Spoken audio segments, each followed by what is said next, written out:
Well, for a guy who seemed to want his players to make as little noise as possible through the offseason, Sean Payton certainly made some big waves of his own in an interview published by USA Today. The article published this morning has some volatile quotes from the head coach about last season's struggles for the Broncos, like these about Nathaniel Hackett and Russell Wilson. He said everybody's got a little stink on their hands. It's not just Russell. It was a poor offensive line. It might have been one of the worst coaching jobs in the history of the NFL. That's how bad it was. Then he said that wasn't his fault, Payton talking about Wilson. That was the parents who allowed it. That's not an incrimination on him, but an incrimination on the head coach, the GM, the president, and everybody else who watched it all happen. So our Broncos insider Mike Klis joins us now. And Mike, let's start with why.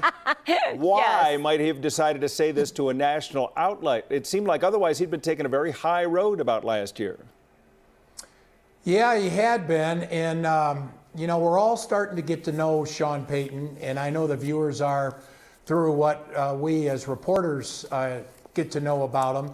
And from what I understand, talking to a lot of people who are familiar with Sean Payton, he does nothing that's not unintentional. He does it's purposeful what he did, and he wanted to send a message here.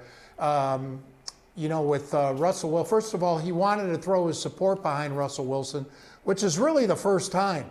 He hadn't said anything complimentary about Russell. He hadn't knocked him down in any way, but he hadn't really got behind Russell Wilson since he got hired in late January as the Broncos' new head coach. And so I think he wanted to say, get off Russ's back. This was the problem. Now, I think he could have said it in a different way. Why he said it to a reporter with USA Today as opposed to the gaggle of local media that he speaks to each day.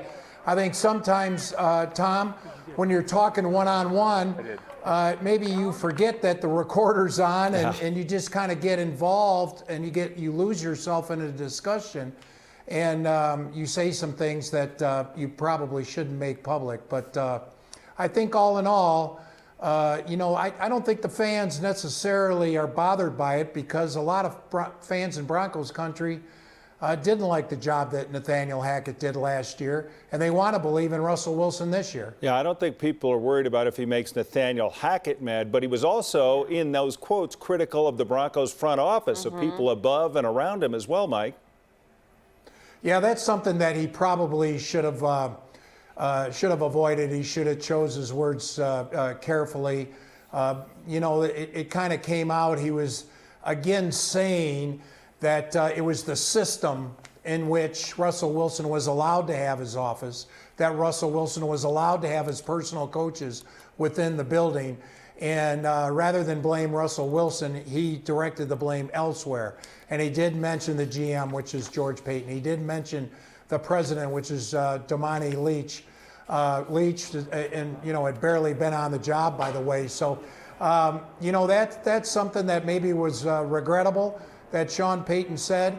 It all stems from the fact that he did want to say and throw his support behind Russell Wilson, get him off to a good start. I also think, Tom, he wants to send a message to the rest of the team. Have some edge. Get tired of all these losing ways. Get tough, even if it means getting mean, and start winning again. Yeah, maybe that was the message, but I don't think he was saying, you guys can say this, just let me do the talking. Let me do the talk. You know, maybe he should just go directly to you from now on, Mike, and then there won't be anything lost in translation. He can just get out the message he wants, okay? Just talk to Mike. Yeah, I mean, you know, I wouldn't have minded if he said those kind of things to me. I would have printed what he wanted to say, too. You know, I'm not going to. But maybe I might say, you sure you want to say that, Coach? You sure about that?